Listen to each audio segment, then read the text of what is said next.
The current advisory actually covers up to 1 million people. My assumption at this point would be that a very small percentage of those actually evacuate.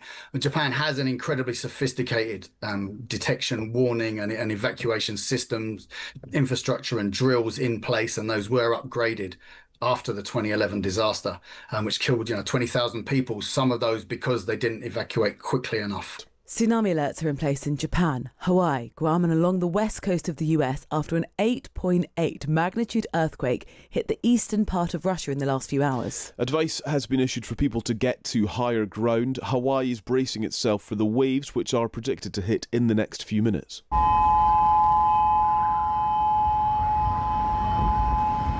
This is the Hawaii Governor, Josh Green, who spoke to citizens, gave them advice in a press conference. Expect the tsunami wave to hit the state, and it will not just hit one beach. It will wrap around the islands very likely, therefore causing a wave in Hilo, in Kona, in Kauai, and on Maui. You have to be safe, and please do not come back out until we give you the all clear. That will be very important. We'll be constantly updating you. If you stay on beaches, you could risk death. You have to be careful. Well, in Japan, evacuations are underway. The Japan Meteorological Society has warned that major tsunamis could be expected for more than a day after the earthquake. Times contributor Gavin Blair joins us from Tokyo. Hi, Gavin. Morning. Just bring us up to date then. So tell us first of all about the earthquake, when and where it struck. So it struck off the coast of Russia at 8:25 Japan time. I believe it's Kamchatka in Russian. It was initially announced as an 8 magnitude quake. That was then upgraded to 8.7 and then to 8.8. It's worth noting just how powerful that is. That would put it as the 6th most powerful earthquake in history. As it happens, the 5th most powerful was recorded in the same area in 1952. So the initial tsunami warnings for Japan were for 1 meter waves. They were then upgraded to 3 meter waves. As you mentioned, this was on a huge swathe of the Pacific coast from Hokkaido in the north, hundreds of miles south to Wakayama Prefecture. The initial waves, when they struck, have been smaller than predicted. So they've been between 20 and 60 centimeters, though it's worth noting that even a 50-centimeter tsunami can sweep a person away.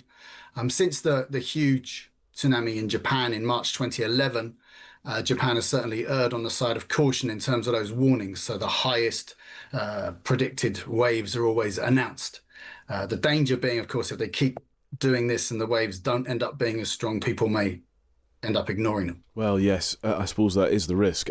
How does an evacuation of this scale actually function? Is it straightforward?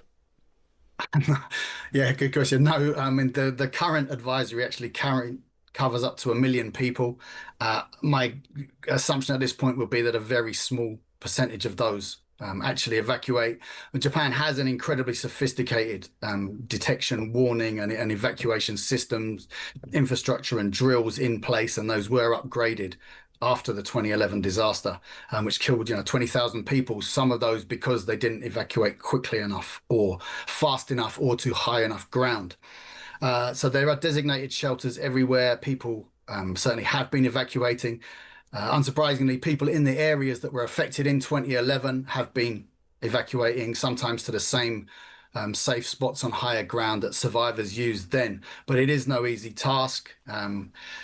The government now has put out warnings in multiple languages, something that Japan's growing foreign population made news in the recent election, and they put it out in I think it was Korean, Vietnamese, Chinese, Korean, Tagalog, and Brazilian Portuguese, and English this time. Wow. That's a first. So they're just constantly upgrading this system to make it as effective as possible.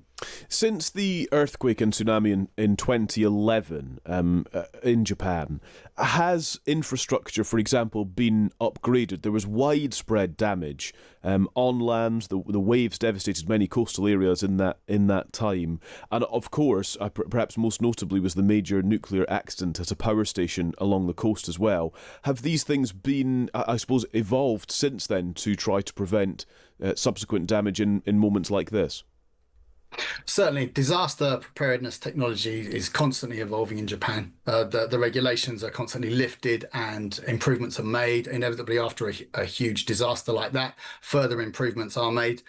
To be honest, the safest place to be in a time of an earthquake is in a Japanese skyscraper. The technology is quite incredible.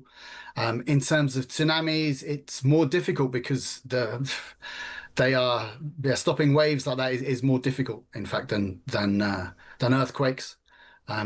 Just to give you a quick idea of a piece of technology used, the building I'm speaking to you from now is built on the side of a hill, and so the entire foundations are on rollers, so that when an earthquake does hit, the entire building sways from side to side, which is quite disconcerting, but it doesn't stop it actually cracking. But yeah, it's a constant theme in Japan. I mean, the same magnitude of earthquake that will kill people in other countries often results in no injuries in Japan. It's a testament to the technology here. Yeah, quite amazing. Can you reflect for us a bit more, Gavin, about I suppose the wider, I think it's referred to as, isn't it, as the Pacific Basin, this kind of part of the world, and where the warnings extend to, so all the way to Hawaii. Indeed, the entire Ring of Fire, it's the most seismically active area of the world. I can't remember the exact, it's a very high percentage of earthquakes in the world that occur in there. So as you've seen, these warnings have gone across from Japan to Russia. They're in China, I believe, Hawaii, and through South America. It's a huge number of people that will be affected by this. In terms of the tsunami waves themselves, I believe in some parts of Japan they have been seen, they have these sort of strong, notably higher waves have actually hit.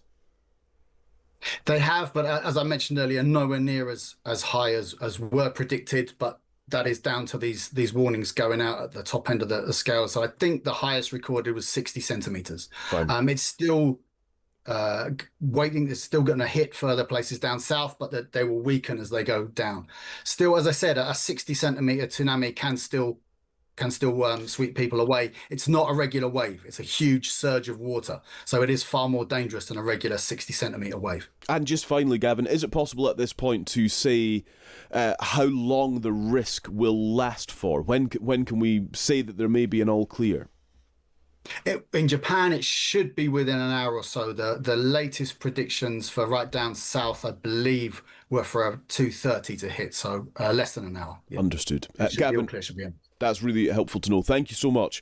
It's good to speak to you this morning on our programme. That's Gavin Blair joining us from Tokyo. And of course, we'll keep you across any of those. 現在、この付近、津波注意報が発令されております。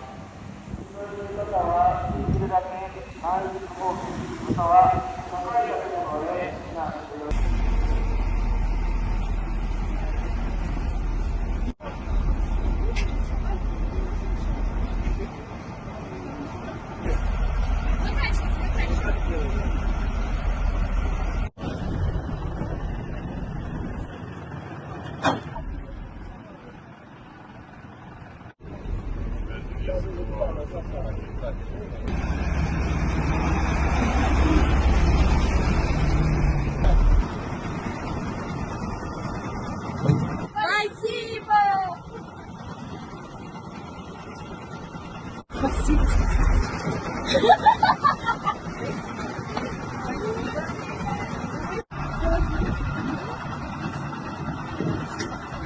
Спасибо. Спасибо большое. Мы уже сказали вашим ребятам.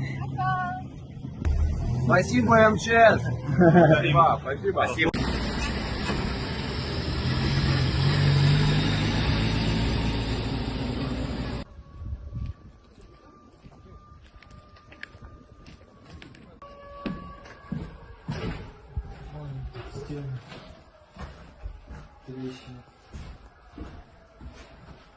Да.